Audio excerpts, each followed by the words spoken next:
Sinong mag-aakala na ang dating maliit na bayan ng Pulo sa lalawigan ng Bulacan ay magiging isa sa mga tinitingalang lungsod sa Pilipinas? Ang kasaysayan ng lumang bayang ito ay salaysay ng kabayanihan at pagpupursigi ng mamamayang dito nanahan. Ito ang kwento ng pagunlad ng Pulo. Isang sinaunang pamayanan na isinilang sa tabi ng ilog. May sariling pinuno, may sariling kabuhayan, may kalayaan. Nang dumating ang mga Espanyol, ito ay naging bahagi ng May Kawayan. Naging Pueblo de Pulo at parokya sa pamatnubay ni San Diego de Alcala. Naging bayan ng mga mangangalakal at magsasaka. Sa pagtagal ay humiwalay ang mga bayan ng Obando at Novaliches. Ang maliit na bayang ito ay nagsilbing tahanan ng isang batang lalaki na lingid sa kaalaman ng lahat ay siyang babansagang pinakadakilang anak ng bayan ng Pulo, si Pio Valenzuela. Habang nag-aaral ng medisina, naging katipunero si Pio. Nagsilbing manggagamot sa panahon ng Rebolusyon. Paglaon, naging isa sa 3 pinakamataas na pinuno ng samahan. Hindi inalintana ang panganib sa buhay at pamilya. Buong tapang na tinupad ang mga misyon at tungkulin para sa bayan. Dahil sa kanyang buong pusong paglilingkod sa bayan, ipinangalan kay Valenzuela ang dakilang bayan kung saan siya isinilang at pumanaw.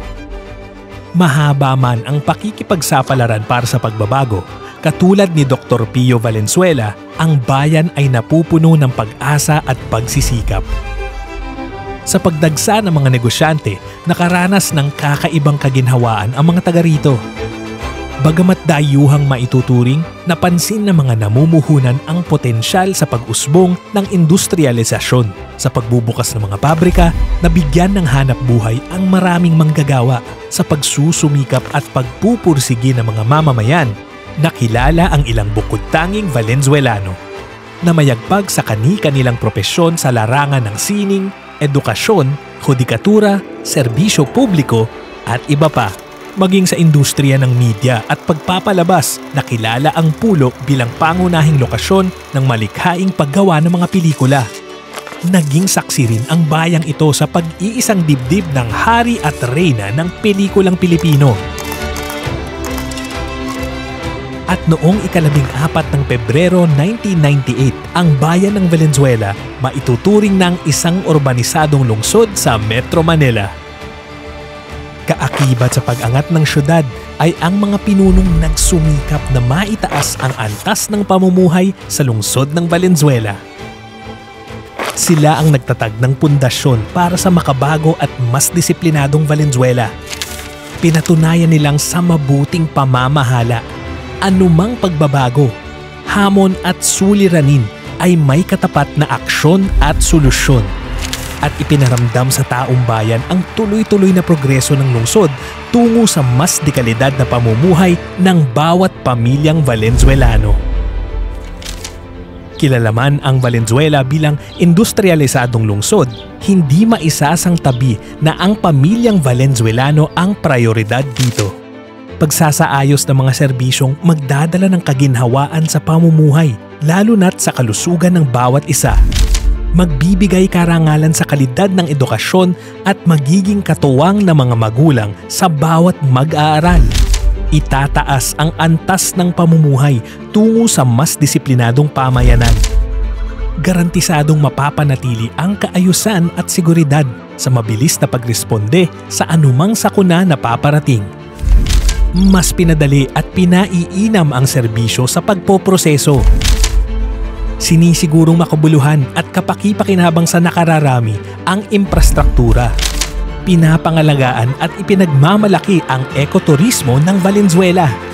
Nililinang ang bagong henerasyon sa larangan ng pampalakasan. Iniingatan, pinayayabong at ipinagbubunyi ang sining at kultura. At nagbabalik tanaw sa kasaysayang humubog sa ating lungsod. Kaya hindi nakapagtataka na marami ang humahanga sa modernisasyon ng lungsod. Ngayong ika-4 na raang selebrasyon, gunitain natin ang tuloy-tuloy na progreso. Ating pahalagahan at suportahan ang mga ilulunsad na proyekto para sa pamilyang Valenzuelano ngayon at ng susunod pang henerasyon. Magpapatayo ng mas marami pang himpilan para sa serbisyong mapagkakatiwalaan. Magpapanday ng pangunahing daanan pang transportasyon na magdadala sa atin sa mas mabilis at mas maginhawang paglalakbay. Magdadagdag ng mga liwasan, kolumbaryo, palaruan at libangan. At patuloy na gagawa ng mga proyektong angkop sa pangangailangan ng mga Valenzuelano. Sama-sama nating itala sa susunod na mga pahina ang panibagong kwento ng pangarap, pag-asa at tagumpay ng ating pamayanan. Dito sa tahanan ng bawat pamilyang Valenzuelano. Maligayang ika-400 taon, Lungsod ng Valenzuela.